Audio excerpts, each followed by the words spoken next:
mas hoje eu tô com a Letícia. Letícia, você quer se apresentar? Oi, gente, eu sou a Letícia. Então, a gente vai dar início à nossa terceira aula da maratona. A gente vai falar um pouquinho sobre a origem do universo. Tá? Sintam-se à vontade para fazer perguntas. E é isso aí. Vocês estão vendo? Tá? Os slides estão ok? Sim. Então, confirma para mim ler. Sim. Sim. Tá. Beleza. Então, hoje a gente colocou um momento de reflexão para vocês, né? Então, a gente trouxe algumas perguntas aqui, vocês pensem nelas enquanto a gente traz algumas explicações, beleza? Então, nosso momento de reflexão é o que é o universo, onde começa, onde termina o universo, qual é o tamanho dele e como tudo isso se formou, tá? Fiquem com essas questões aí na cabeça que a gente vai explicando durante a aula. Tá, antes de começar com como realmente se formou o universo, vamos pensar em escala. Vocês já ouviram falar no ano-luz? Sabem o que isso significa? Bom, vamos começar assim. Imagina que você tem uma régua de 30 centímetros e você precisa medir uma sala de 3 metros. Para uma sala de 3 metros, você vai precisar de 30 réguas de 30 centímetros. Mas e se você quiser medir da tua casa até a padaria mais próxima? Chutando que seja 1 quilômetro, você vai precisar de 3.333 réguas de 30 centímetros. Isso é muita coisa para ficar de reguinha em reguinha, né? Então, para isso, eles aumentam um pouco a medida e meio que criam uma nova régua que seria de 1 quilômetro. Então, no caso, para você medir 1 quilômetro, você só precisaria de 30 dessas réguas. Seria menos. Ai, me perdi um pouco nos números, desculpa. Tá. Para medir a distância de São Paulo até o Rio de Janeiro, ao invés de você medir com a régua de 30 centímetros, o que seria muito impossível, você pega a régua do quilômetro e seria 450 dessas réguas, ou seja, 450 quilômetros. Mas e se a gente quiser medir a distância da Terra até a Lua? Acho que em quilômetros isso fica um tanto quanto muito também. Seria em torno de 150 milhões de quilômetros. E do Sol? Mais longe ainda, né? Seria em torno de 149 milhões e 600 mil quilômetros. Percebe que fica ruim de ver esses números porque são muito grandes, e quanto maiores, mais fácil confundir. Eu tô me confundindo muito aqui. Para isso, eles criaram a unidade astronômica, que é basicamente a distância da Terra até o Sol. Isso é em torno de 150 milhões de quilômetros. Então, seria mais fácil falar uma unidade astronômica é 150 milhões de quilômetros. Fica mais fácil. Porém, se for pensar, o Sol ainda está perto. Tem muito mais coisa para fora e muito mais longe. Para isso, eles criaram o ano-luz. Mas como assim ano-luz? Tempo, luz, medida? Não entendi. Basicamente o tempo que a luz percorre um ano, ou seja, a luz percorre no ano 9,5 trilhões de quilômetros. Percebe que facilita o cálculo, a fala para isso?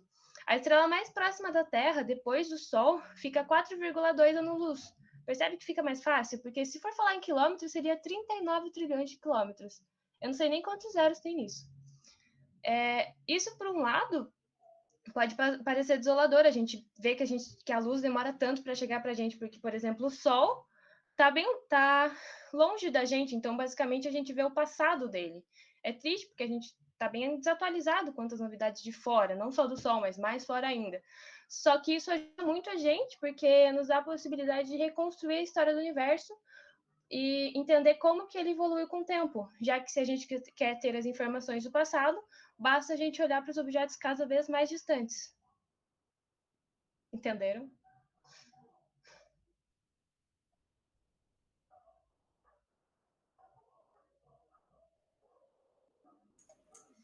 Faz muito sentido. Fez sentido. Então, agora a gente vai falar um pouquinho sobre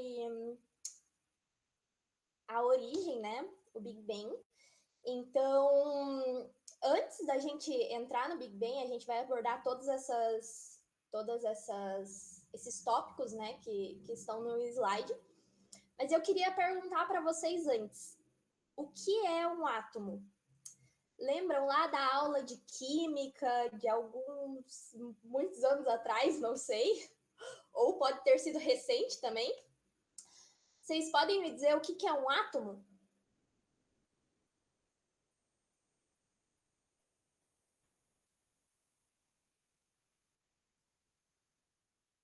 Uma unidade básica da matéria. Mais alguém?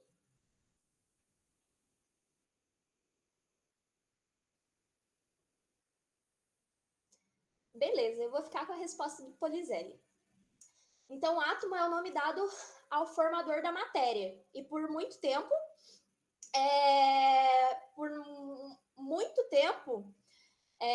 o ser humano pensou que o átomo era indivisível, né? Depois de anos, foi descoberto que o átomo, na verdade, ele é divisível. Ele é formado de prótons, elétrons e nêutrons. Mas, apesar, né, de ele possuir essas partículas, ele ser divisível, eles não são. Ele acaba não sendo a menor parte da matéria e a sua visualização não é possível. Um átomo ele é tão pequeno que 100 milhões de átomos são capazes de estar em 1 milímetro. Um milímetro ali de comprimento, né? Então, um átomo ele é muito pequeno, mas tudo ao nosso redor é formado de átomos. Então, a nossa roupa possui átomos, nós possuímos átomos, a televisão ou o notebook que vocês estão assistindo essa aula também possuem átomos. Então, tudo no universo ele é formado por átomos. Mas como que o átomo ali surgiu, né? Então, o Big Bang, ele tá aí como uma teoria, mas ele não é uma teoria de origem do universo, tá? É bem importante a gente falar sobre isso. O Big Bang, ele não é uma teoria de origem, porque ninguém sabe ao certo como se originou o universo. A ciência, ela consegue nos dizer como o universo evoluiu, né? Como tem acontecido essa evolução nos últimos 13,8 bilhões de anos. Então, Big Bang, ali a origem, na verdade, é uma teoria de evolução, tá? Então, eu vou passar por um pouquinho de história junto com vocês. Einstein, eu acho que vocês já pelo menos ouviram falar desse nome, né? Einstein é bem famoso. Ele defendia que o universo era estático. Então, que o universo ele sempre foi do jeito que foi e onde a matéria ela está sendo criada constantemente, mas ele está parado, ele está estático ali.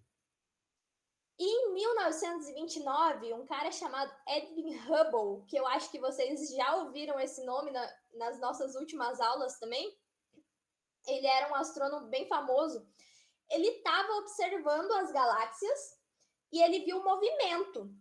Ele viu que essas galáxias elas estavam se movimentando e não apenas se movimentando. Quanto mais longe a galáxia estava, maior era a velocidade que ela se afastava das outras. Ou seja, o universo estava se expandindo. E se o universo está se expandindo, o que isso quer dizer? Se ele está crescendo, né? Ele está se afastando uma galáxia da outra, isso quer dizer que em algum momento essas galáxias elas estiveram muito próximas, né? Muito, muito próximas.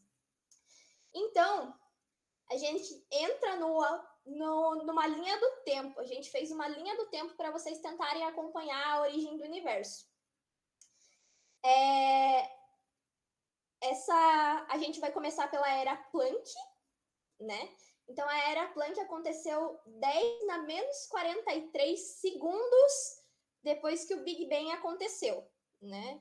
Depois que eles começaram ali a contar o Big Bang. E todo o universo, todas as galáxias, todas as estrelas e planetas que a gente conhece, eles já estiveram concentrados num único ponto menor do que um núcleo atômico, tá? E por isso que eu perguntei se vocês sabiam o que era um átomo, né? Porque a gente vai usar bastante ele como referência. Então, assim, tudo que a gente conhece do universo estava num único pontinho. Só que esse pontinho ele tinha uma densidade e uma temperatura gigantescas. E algo desconhecido iniciou o Big Bang, né? Então eles não sabem, a ciência não consegue explicar qual foi o estopim para o Big Bang acontecer. Mas houve um rompimento do equilíbrio desse pontinho e esse pontinho, puf, né? Começou a se expandir. Então, aqui. Então, a gente teve a inflação. Por que a gente não pode falar que o Big Bang é uma explosão? Porque a explosão ela é um crescimento súbito, violento e desordenado. Então, não foi isso que aconteceu com o universo. O Big Bang não foi uma explosão. Na verdade, ele foi uma inflação, que é um crescimento exponencial. Então, tudo ali estava em ordem, estava no seu devido lugar, não mudou de lugar, eles só foram se afastando um do outro. Então, é como se a gente estivesse enchendo uma bexiga. Se você colocar, escrever, né, de caneta, dois pontinhos na bexiga e começar a encher ela de ar, esses dois pontinhos eles vão começar a se afastar à medida que você for enchendo o balão de ar. Mas, tecnicamente, eles não mudaram de lugar, eles continuam ali. Então, eles estão tendo um crescimento exponencial. Foi o que aconteceu com o nosso Big Bang, né? E passando para os próximos slides. Essa inflação, ela liberou uma energia incalculável e começou a esfriar. O universo começou a esfriar nesse processo. E nessa temperatura, né, 10 bilhões de graus Celsius, é mais até do que a gente consegue imaginar. Se a gente já está morrendo com 40 graus Celsius no verão, imagina 10 bilhões de graus Celsius. Então, o universo, ele era formado por plasma, né? E nessa temperatura, nós já conseguimos usar algumas teorias quânticas modernas, né? Então, ele esfriou a 10 bilhões de graus Celsius. Quando a gente tinha o universo ali, não existiam os prótons, não existiam os nêutrons ainda. Então, a gente era plasma. Essa seria a maior temperatura possível? É a maior temperatura registrada até então, para o início, né, do universo. Registrada entre aspas. Ninguém estava lá para registrar. Mas, como que a gente pode imaginar um universo sem átomos, sem o que a gente conhece de matéria? Então, eu vou tentar dar um exemplo aqui para vocês do que era mais ou menos. Vocês sabem que quando a gente cozinha algum alimento por muito tempo, ele fica mole e ele começa a se desmanchar, certo? Então, isso acontece com moléculas também. Quando a gente coloca moléculas em temperaturas muito altas, elas se quebram. Isso acontece com átomos também. Então, se a gente tem temperaturas muito altas, os átomos eles não conseguem se condensar. E era isso que acontecia. Então, a gente não tinha átomos, a gente tinha quarks e gluons, né? Que são subpartículas primordiais E a temperatura era tão alta que os quarks eles não conseguiam se juntar para formar os prótons e os nêutrons, né? Só que daí a gente entrou na era dos hadrons, 10 na menos 6 segundos após o Big Bang. Que foi quando os quarks finalmente conseguiram formar os primeiros prótons e os primeiros nêutrons, porém a temperatura ainda estava muito alta, muito quente, para que os elétrons conseguissem orbitar esses núcleos. Então, os elétrons eles tinham energias muito altas e eles continuavam soltos pelo cosmos. Beleza?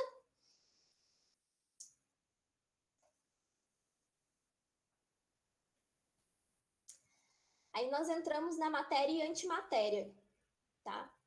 Eu não sei se todo mundo aqui já ouviu falar de matéria e antimatéria, é um assunto bem famoso, tem várias teorias da conspiração sobre isso, mas as teorias modernas nos dizem que no começo do universo deveria existir a mesma quantidade de matéria e antimatéria. Tá. Se isso fosse verdade, elas se aniquilariam. Então, um quark se aniquilaria com um antiquark, um próton se aniquilaria com um antipróton, um nêutron com um antinêutron, e sobraria apenas radiação no universo. Acontece que nós vivemos num universo onde existe mais matéria do que antimatéria. E para explicar isso, a gente ainda tem um desafio muito grande para a ciência, porém algo na evolução, né, durante esse período ali de milésimos de segundo, o universo acabou gerando mais matéria do que antimatéria. E é só por conta disso que a gente está aqui hoje.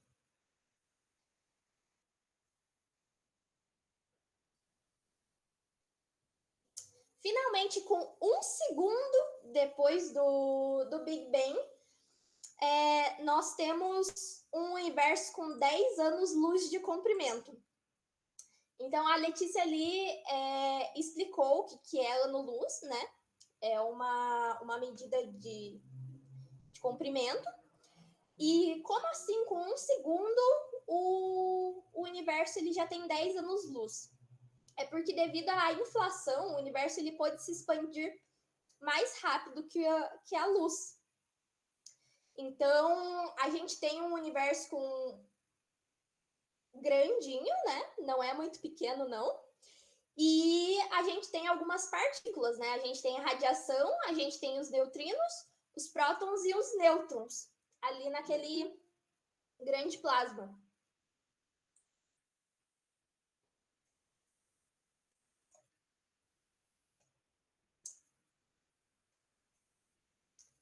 De 3 minutos a 20 minutos depois do Big Bang ter acontecido, a gente tem a formação dos primeiros núcleos atômicos. Então, o universo ele se resfriou o suficiente para que houvesse, né, os núcleos atômicos de hidrogênio, de hélio e de lítio. Núcleos atômicos, o que são mesmo? Alguém sabe?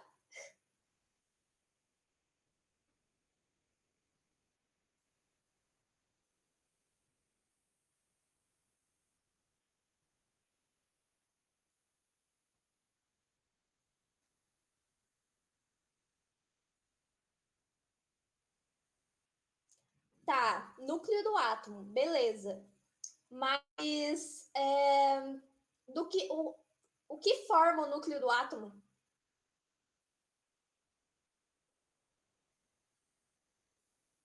Prótons, a Gabriela respondeu, prótons, e o que mais? E nêutrons, exatamente. Então, o universo era quente demais para ter os elétrons ali junto com eles. Mas foi suficiente para formar os primeiros núcleos atômicos com prótons e nêutrons. Agora a gente vai dar um salto enorme que de 3 minutos depois do Big Bang, a gente vai para 50 mil anos depois do Big Bang, a gente teve uma Opa, me enrolei aqui. Uma desaceleração do universo, onde a matéria ela pôde se concentrar em alguns pontos devido a desequilíbrios gravitacionais. Então, se a matéria ela fosse uniforme, dividida, né, igualmente entre todos os espaços do universo, não existiria galáxias, não existiriam planetas, não existiria nenhuma das estruturas que nós conhecemos hoje, porque elas só existem, né? Elas são basicamente agrupamentos de matéria. Essas estruturas elas precisam que a matéria seja desigualmente distribuída, né? E nesse ponto, o universo ele é formado por radiação presa por um denso gás de núcleos atômicos e elétrons livres.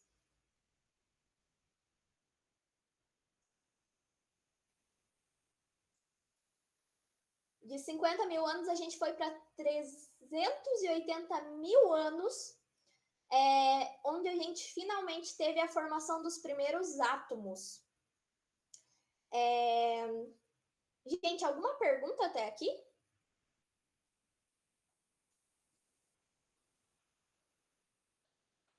Tá? Então, vamos lá. Então, o universo ele se resfriou o suficiente para a formação dos primeiros átomos, para os elétrons se ligarem, né, aos núcleos atômicos.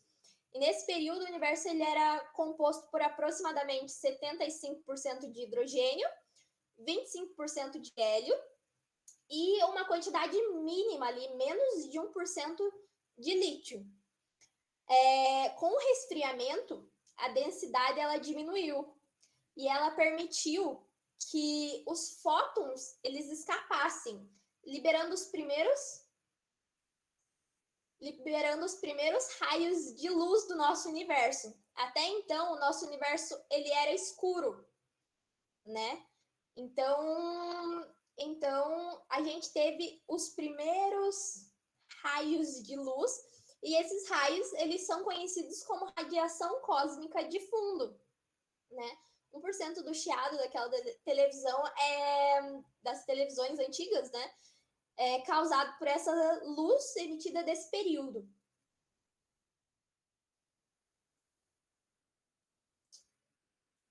Então vamos lá, vamos para 100 milhões de anos depois do Big Bang. A matéria ela foi distribuída desigualmente, né? E ela se espalha, ela começa a se acumular em alguns pontos e ela forma as nossas futuras estrelas. Então, ela forma primeiro as nuvens de gás, que são as nebulosas. São imensas nuvens de gás de hidrogênio e hélio.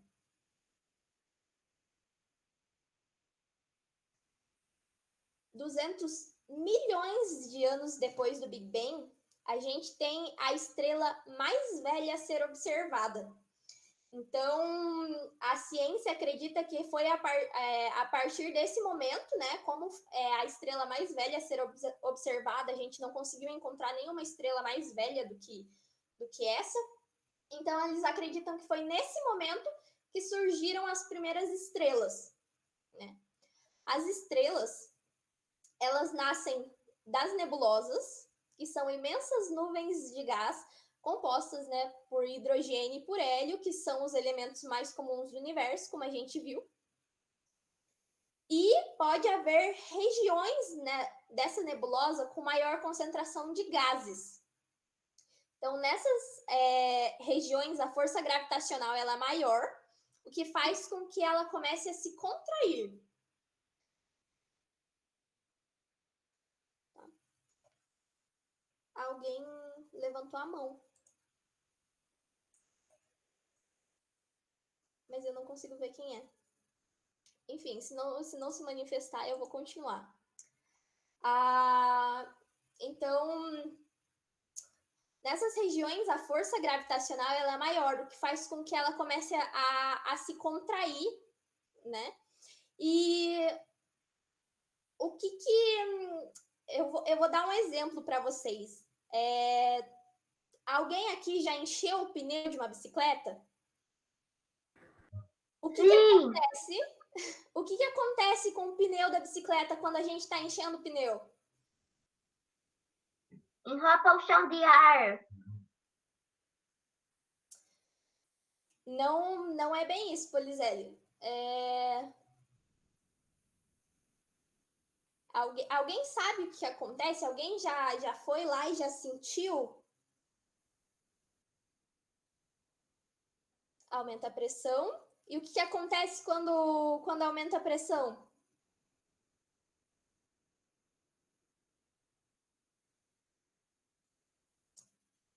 Esquenta. A bomba, ela fica quente, tá? Não sei se vocês já repararam. Isso mesmo, a temperatura aumenta. Então, quando um gás ele se contrai, ele esquenta. E por conta disso, né, do mesmo modo que acontece lá na bomba da bicicleta, a temperatura dos gases que a gente tem ali na nebulosa, eles vão aumentando. E a temperatura final vai depender do tamanho dessa região densa. Então, se houver muito gás naquela região da nebulosa, a temperatura vai aumentar o suficiente para acender o combustível nuclear e iniciar a queima do hidrogênio.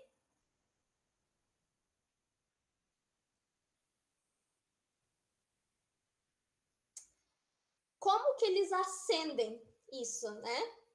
Então, a gente tem o que acontece dentro das estrelas?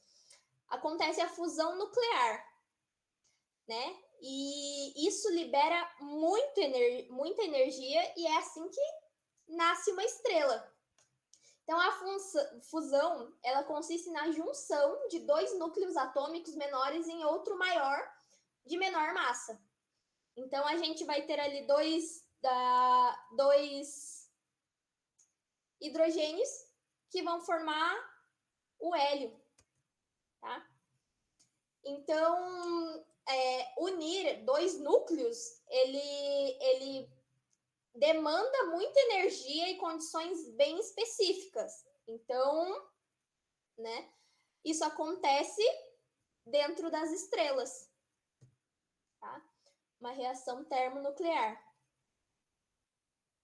Então, no início, as estrelas elas produzem o hélio a partir do hidrogênio, igual a gente mostrou ali. E depois o hélio é queimado, produzindo lítio e assim por diante até o ferro. Dessa forma, eles vão criando, né, os elementos. E as reações, elas acontecem na região mais central da estrela, que é denominada núcleo. Tá, mas se ela tá fazendo uma fusão nuclear ali, como é que a estrela ela consegue produzir isso e ainda se manter equilibrada, estável, né? Então, ela só se mantém estável porque há um equilíbrio entre a força gravitacional, que tende a puxar todo o conteúdo da estrela para o centro, e a pressão, que faz com que os gases se expandam. Então, quanto maior a temperatura, maior a pressão. Então, um vai puxando para o centro, um vai querendo expandir, e ela ali se mantém em equilíbrio.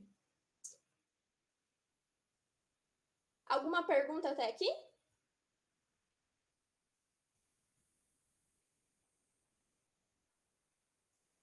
Tá tranquilo? Beleza. Então, 200 milhões de anos depois do Big Bang, a gente tem o nascimento das primeiras galáxias. Ali. Galáxias são aglomerados de estrelas, planetas, gás, poeira. Então, eles estão ligados pela força da gravidade e energia suficiente para a formação das estrelas e planetas, né? Então, algumas galáxias, elas possuem cerca de 100 bilhões de anos de estrelas, 100 bilhões de estrelas, né? Não 100 bilhões de anos, perdão. E de acordo com as suas formas, elas foram classificadas. Então, a gente trouxe aqui rapidinho uma classificação que é bem importante vocês saberem. 1 milhão de anos depois do Big Bang, né, a maior parte das galáxias já estava formada. A maior parte das que a gente consegue observar, ou que a gente tem ciência da existência. Então, a gente trouxe a classificação bem rapidinho das galáxias. As galáxias, elas podem ser classificadas de 3 formas. Galáxias elípticas, que são... Eu não sei se vocês conseguem ver meu mouse. Conseguem, Letícia? Sim. Beleza. Então, a gente tem as galáxias elípticas, a gente tem as galáxias espirais e a gente tem as galáxias irregulares, que são, assim, nuvens com formas bem diferenciadas, né? Então, as galáxias elípticas, elas apresentam estrelas de idade bastante avançada, então elas possuem pouco gás e poeira interestelares. As galáxias irregulares, que a gente não conseguiu trazer uma fotinho bonitinha aqui para vocês, elas são meio que o oposto das elípticas. Elas apresentam muito gás e matéria interestelar, então predominam nelas as estrelas mais jovens. E as galáxias espirais são as intermediárias ali entre elípticas e irregulares. Então, elas apresentam tanto estrelas com idades já avançadas, né? Estrelas antigas, desde estrelas mais jovens. E existem regiões ricas em gás e matéria interestelar, de modo que novas estrelas elas estão em constante formação, né? Elas estão sempre surgindo dentro das galáxias espirais. Então, as galáxias espirais, podem ver que elas têm 2 classificações, né? Então, a gente tem as galáxias normais, que são essas daqui de cima, e as galáxias barradas, elas são indicadas por um B. Então, as galáxias normais, elas têm braços saindo do núcleo, rico em estrelas e gás, tá? Já nas espirais barradas, os braços, eles saem de estruturas que parecem, né, barras ali, que atravessam o núcleo da estrela, né? Então, é essa barra aqui entre o meio do núcleo. Então, conforme os braços são mais ou menos enrolados em torno do núcleo, as espirais elas são classificadas ainda, né, por subcategorias de A, B, C, até muitas. A nossa galáxia, vocês sabem que tipo de galáxia é a nossa? Vocês conseguem chutar? Terra. Não.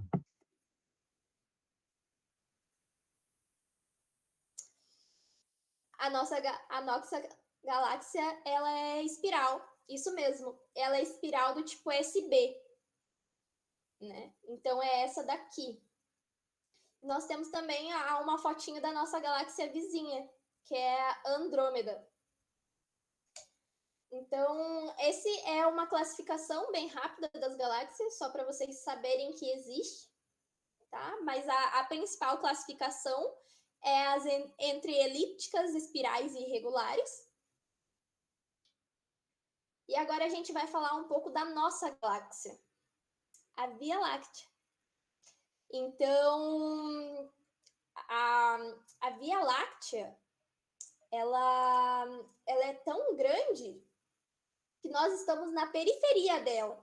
Nós somos esse pontinho amarelo aqui que nem dá para enxergar direito. Então, para vocês terem noção assim de como nós somos insignificantes. O nosso sistema solar inteiro tá dentro desse pontinho aqui. Nossa, agora é para bater uma bad mesmo, assim, de como nós somos pequenos perto de uma galáxia, imagine de um universo. E falando, né, da vizinhança do nosso universo, é como se a gente estivesse em uma cidade, tá?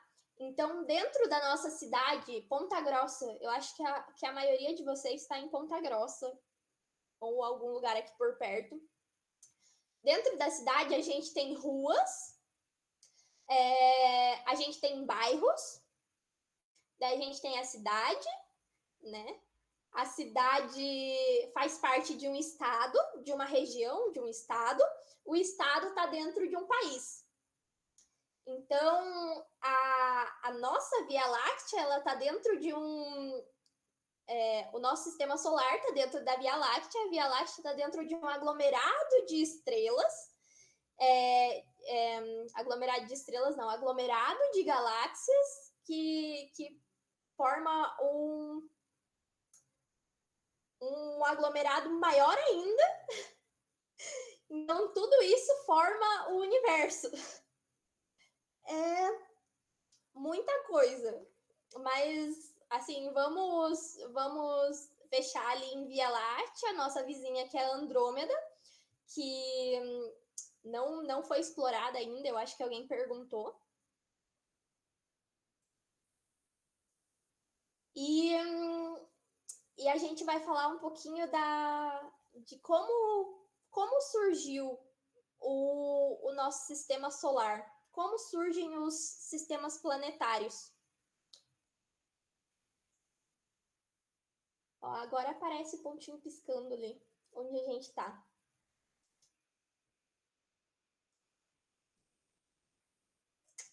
Até aqui, alguma pergunta, gente? Tá tranquilo? Não. Beleza, então. Tem um número aproximado, tipo, de quantas galáxias tem perto da Via Láctea? A Via Láctea, ela está dentro de um aglomerado de galáxias de aproximadamente 50 galáxias, que, se eu não me engano, é aglomerado de Virgem. O Léo pode confirmar depois, mas se eu não me engano, é aglomerado de Virgem, que tem 50 galáxias. Obrigado. De nada. Tá? Então, continuando. Vamos falar um pouquinho do nosso sistema solar. De onde veio, como começou o nosso sistema solar, de onde veio o Sol, né? Então, o nosso sistema solar, ele veio de uma nuvem de matéria primordial, tá? Então, essas nuvens, elas são formadas de gases, de poeira, e essas nuvens, elas podem entrar em colapso com a aproximação de outra nuvem ou com a explosão de uma supernova. E é exatamente isso que a ciência acredita que aconteceu para formar o nosso sistema solar, a explosão de uma supernova. Então, essa nuvem de gás que a gente tinha ali, ela tinha uma rotação lenta e ela se contraiu, né? Ela se colapsou e ela começou a contrair devido à força da gravidade. E essa contração, por sua vez, ela acelerou a rotação das partículas e achatou a nuvem em forma de disco, né? Então, ela não era mais uma nuvem toda espalhada, ela já tinha uma forma de disco mesmo, redondinha e fina, né? E sob a atração dessa gravidade, a matéria ela começou a se deslocar para um centro de nuvem. Então, toda a matéria foi para o centro e formou o Sol, como a gente falou lá, que forma as estrelas, né? Tanto que 99,9% da massa do nosso sistema solar se encontra no Sol. Então, ele é ali o objeto, né, com mais massa no nosso sistema. E o material residual dessa nuvem, só o material que sobrou, basicamente, acabou formando os outros planetas, os satélites naturais, etc. Nas proximidades de onde o Sol estava, então ali acumulou-se uma maior quantidade de matéria quimicamente mais densa e com ponto de fusão mais elevado. Por quê? Porque no Sol era muito quente. Então, os gases que estavam ali perto do Sol, próximos do Sol, eles eram muito voláteis, né? Eles não podiam ser retidos por conta da temperatura. Então, próximo do Sol, a gente teve a formação dos planetas rochosos: Mercúrio, Vênus, Terra e Marte, né?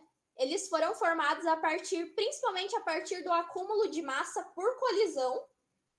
Então, objetos que estavam ali, eles foram colidindo e se juntando, e essas colisões, elas elevaram a temperatura dos planetas até o derretimento do material rochoso, tá?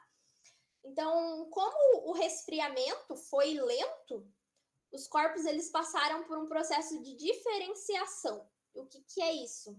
Diferenciação é onde os elementos químicos mais pesados, eles precipitam lentamente em direção ao centro do planeta, né? E os elementos mais leves, eles subiram em direção à superfície. Beleza? Então, e por fim, né? A gente teve a formação dos planetas gasosos: Júpiter, Saturno, Urano e Netuno. Então, são planetas que estão mais distantes do Sol. Eles estavam num ambiente mais frio, então ele era um ambiente mais rico em gases, como o hidrogênio e o hélio, né, que estão presentes aí no universo. E eles tiveram um processo de formação parecido com a formação de uma estrela. Porém, eles não conseguem produzir energia por fusão nuclear. Para que eles conseguissem fazer isso, Júpiter precisaria de uma massa 80 vezes maior do que ele tem hoje. Então, por conta disso, né, o planeta Júpiter, por exemplo, não é uma estrela. Beleza? Então, os planetas, né, mais distantes, os planetas gasosos, eles puderam reagir e formar componentes químicos mais pesados. 80 vezes maior. É bastante coisa. Para você ter ideia do tamanho de uma estrela. Porque o Sol é uma das menores estrelas que a gente tem, na verdade. O Sol não é muito grande. A gente tem estrelas bem maiores do que ele. Então, e daí, nós temos finalmente nosso sistema solar como o conhecemos. O conjunto de corpos celestes que gravitam em torno do nosso Sol, da nossa estrela-mãe.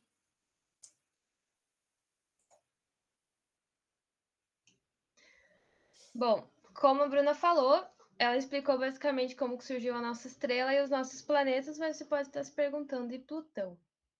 O que ele é? É planeta? É planeta não? É só uma pedra? O que diferencia ser planeta ou planeta não?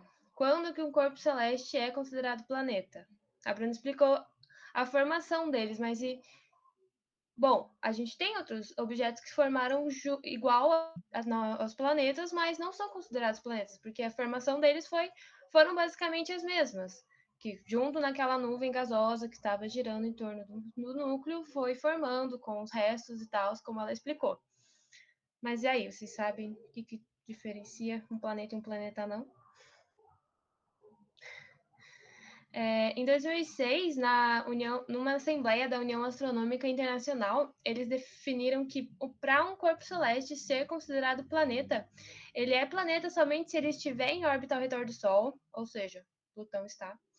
Ele possui massa suficiente em que sua gravidade o faça ter uma forma quase redonda, Plutão também está. Porém, ele também tem que ter uma vizinhança limpa em torno da sua órbita, o que Plutão não tem. Plutão habita uma zona onde há muitos objetos semelhantes de tamanho ou até maiores. A órbita dele é um pouco inclinada, então, ora ele está mais perto do Sol do que Netuno e ora mais longe. Ou seja, ele acaba passando pela órbita de Plutão de Netuno, então ele é muito maior do que Netuno e Plutão não tem uma autogravidade para expulsar esses corpos de perto. Então, ele não é um planeta. Mas definiram a classe dos planetas anões, que para não deixar ele sozinho, eles criaram essa nova classe, que seriam os planetas anões. Dentro dessa classe existem mais 4 junto com eles. Então não precisa ficar muito triste, porque Plutão não está sozinho lá. A gente não rebaixou ele sozinho, tem mais gente com ele. Gente, tem Ceres, Eris, Makemake e Haumea. Eu não sei se é assim que pronuncia, mas é isso. Geralmente, esses planetas têm massas muito pequenas de forma que não são astros dominantes em suas órbitas, e às vezes eles possuem luas que têm os mesmos tamanhos que ele, tamanhos muito parecidos. Então, não seriam planetas, por isso os planetas anões. Vou falar um pouquinho sobre cada um, bem pouquinho, para vocês terem noção.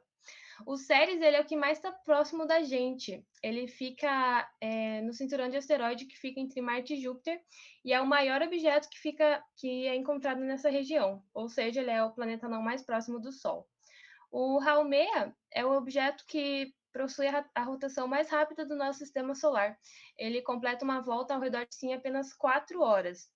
Ele fica localizado no cinturão de Kuiper, que é logo após Netuno, e que é uma região fria do nosso sistema solar. Makemake é o planeta não seguinte, que vem depois de Haumea, também está localizado no cinturão de Kuiper, e ele é um objeto mais brilhante desse cinturão. Daí agora uma pergunta para vocês. Como que ele é brilhante se o planeta não emite luz? A gente falou sobre isso. Isso. Ele reflete luz por conta da sua superfície, igual Vênus, porque dependendo da época a gente consegue ver Vênus a olho nu. Só que ele não emite luz. O que acontece? Ele reflete muito a luz do Sol. E por último, a gente tem o Eris, que é o mais distante do Sol, e ele está tão longe do Sol que a luz demora mais de 9 horas para chegar até ele. Tadinho. Pode passar, Bruna. Explicamos planetas, explicamos as estrelas e Lua. O que é Lua? Vocês sabem? A Lua é basicamente um corpo celeste que orbita um planeta ou outro corpo menor. Existem 3 formas que explicam a formação delas. Tem a formação simultânea, captura ou por processos catastróficos. Como assim? No caso, a formação simultânea seria que a Lua foi formada junto com o seu planeta de origem, que seria formado com os outros planetas, igual a Bruna explicou lá no começo. Que durante a fase da formação, chamada de acreção ao protosatélite, ou seja, estava formando o planeta ali com aqueles restos que a Bruna comentou, aí logo formou o seu satélite, a sua Lua, e daí por conta da órbita do planeta maior, a Lua acabou ficando ali e agora orbita o planeta. Daí também temos o relacionado com a captura, que nesse caso os satélites são desviados das suas órbitas, ou seja, o satélite já existe lá, já está formado, ele acaba passando perto de um planeta que tem uma autogravidade forte e o planeta pega para ele. E daí vira a luinha dele. E temos os processos catastróficos, que eu não sei se vocês lembram, mas a Bruna também falou isso numa aula passada de como que foi formada a nossa Lua, que eles falam que foi por processo catastrófico. Vocês lembram?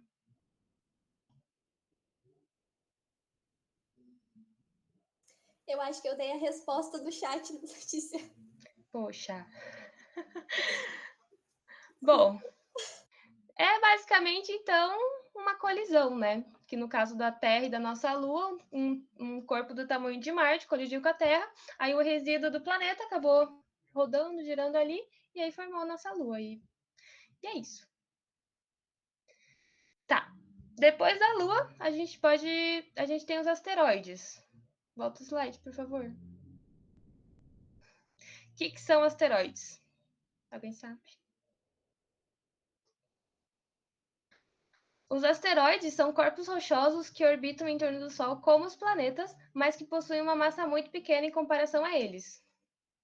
Por eles possuírem um diâmetro, um tamanho muito pequeno, muito reduzido, eles acabam não tendo uma gravidade, uma rotação muito favorável a eles, então eles não têm um formato redondo igual aos outros planetas. Redondo, entre aspas, porque tem uns defeitinhos, mas eles são bem deformados em relação aos planetas. Com relação aos asteroides, existem duas teorias que afirmam o surgimento deles.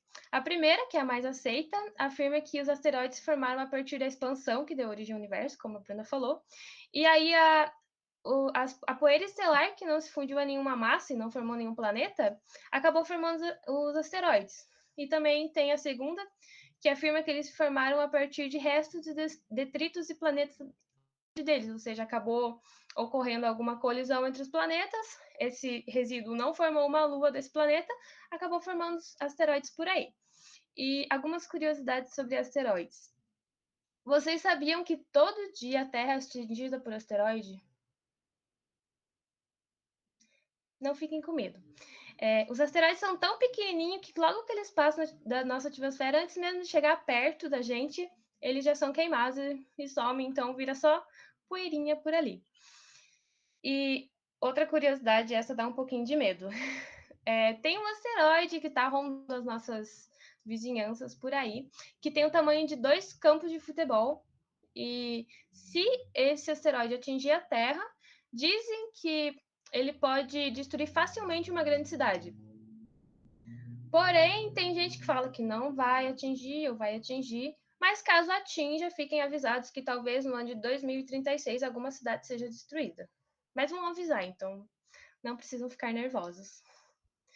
E por último, os asteroides podem se transformar em luas ou satélites. Lembra que eu falei da formação de lua que tem por modo de captura?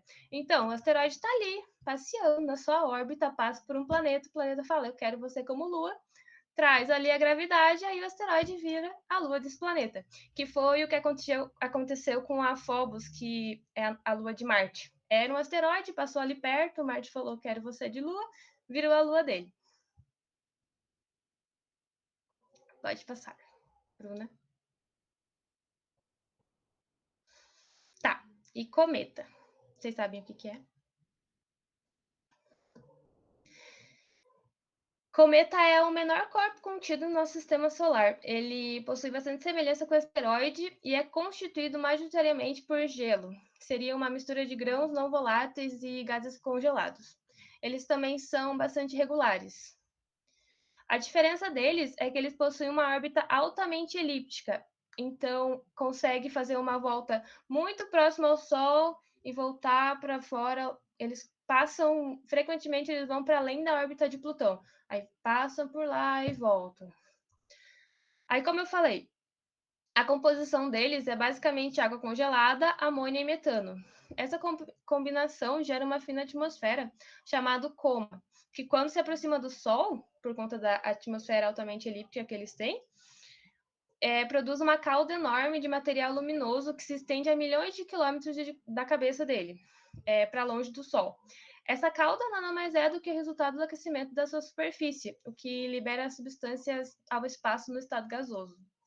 Aí agora vocês podem estar se perguntando, é a estrela cadente? Não, não é a estrela cadente, porque a gente não consegue ver a olho nu, porque elas só formam essa cauda quando passam por perto do Sol. Está muito longe da gente. Os cometas são classificados em periódicos, não periódicos e extintos. Como assim?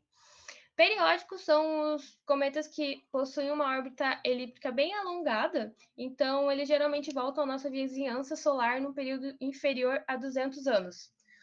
Os não periódicos foram vistos uma vez apenas e ele só volta perto da gente num período de milhares de anos, caso eles retornem. Caso eles não retornem, é porque eles se tornaram os cometas extintos, que já desapareceram por terem impactado com outro astro, ou porque se desintegraram quando passaram perto do Sol. Aí, uma curiosidadezinha também. O cometa Halley é o único cometa de curto período que é regularmente visível ao olho nu da Terra. A última vez que ele apareceu foi em 1986 e o retorno dele está marcado para 2061.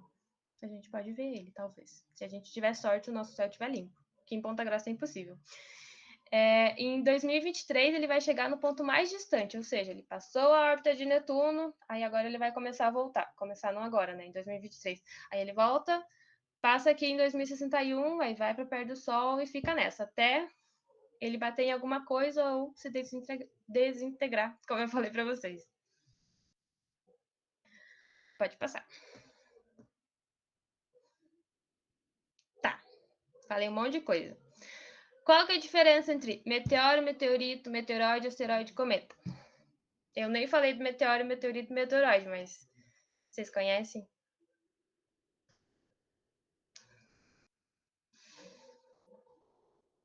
Bom, o cometa, a gente chama o cometa, as rochas espaciais com órbitas alongadas que se aproximam e se afastam do Sol de uma maneira dramática. Como assim dramática? São os que produzem uma cauda. Mas não é estrela cadente. O asteroide, apesar de ser parecido com o cometa, eles não possuem órbitas tão excêntricas e não produzem a cauda. E também a maioria dos asteroides que a gente conhece do nosso sistema solar fica no cinturão de asteroides entre Marte e Júpiter. Meteoroide. O que é isso? São pequenos fragmentos de grandes rochas espaciais que podem ter se desprendido tanto dos cometas quanto dos asteroides. Se eles desprendem no objeto principal ou se solta decorrente de alguma batida, eles ficam à deriva do espaço, porque daí eles são tão pequenininhos que eles não conseguem criar uma órbita para eles. Meteoro. O que é meteoro? Qualquer objeto do meteoroide que eu falei que se desprendeu, que passa pela atmosfera da Terra, gera um resto luminoso no céu. Esses são conhecidos como as estrelas cadentes, porque a gente consegue ver eles. Só que por eles serem pequenos também, eles são incinerados por completo ao passar na nossa atmosfera. E o meteorito? É um meteoro que chega na superfície da Terra. Eles não se queimam completamente por serem maiores e acabam caindo na superfície da Terra. Fácil, né? De uma maneira bem simplista, você pode dizer que a diferença entre um asteroide e um cometa é que os cometas produzem uma cauda e, por causa dos gases à medida que se aproxima do Sol, enquanto os asteroides não têm essa característica. Aí, asteroides e cometas podem perder algum pedaço que fica à deriva no espaço e, portanto, é chamado de meteoroide. Se esse meteoroide entrar na atmosfera da Terra, ele deve ser chamado de meteoro por conta do seu efeito luminoso da queima.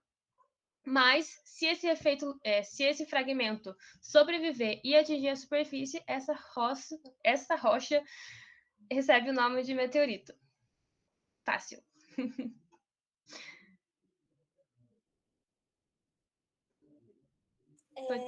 Letícia e o Thiago perguntou como assim?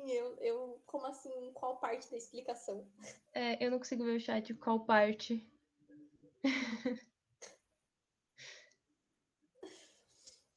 Ai. Ok, foi a piada do Léo. Ok.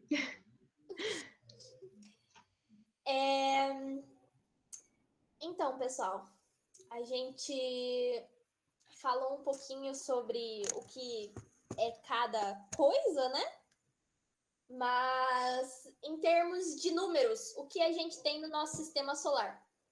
Então, a gente tem uma estrela, nossa estrela mãe é o Sol, 8 planetas, 5 planetas anões, que a Letícia explicou, 240 luas, 210 mil asteroides e 3.348 cometas. Então, a gente tem muita coisa no nosso sistema solar e nós vamos continuar falando dele na próxima aula. Então, aqui temos uma frase motivacional, né? Quando alguém reclamar que você cometeu um erro, diga-lhe que pode ser algo bom, porque sem a imperfeição nem você nem eu existiríamos. É isso, pessoal. Muito obrigada pela presença de todo mundo. Se vocês tiverem perguntas, fiquem à vontade para fazer.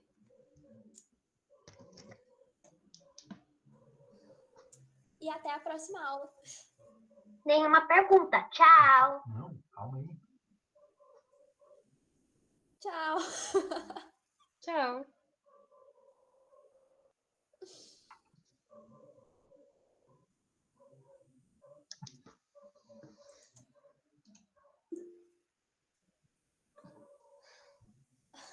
Já acabou.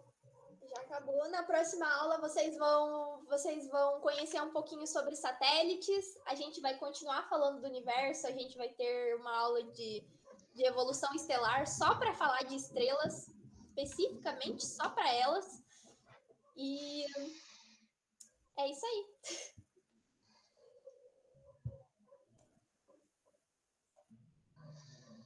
Gente, nenhuma pergunta? Eu não respondi muitas perguntas hoje. O Léo respondeu todas no chat. Eu tava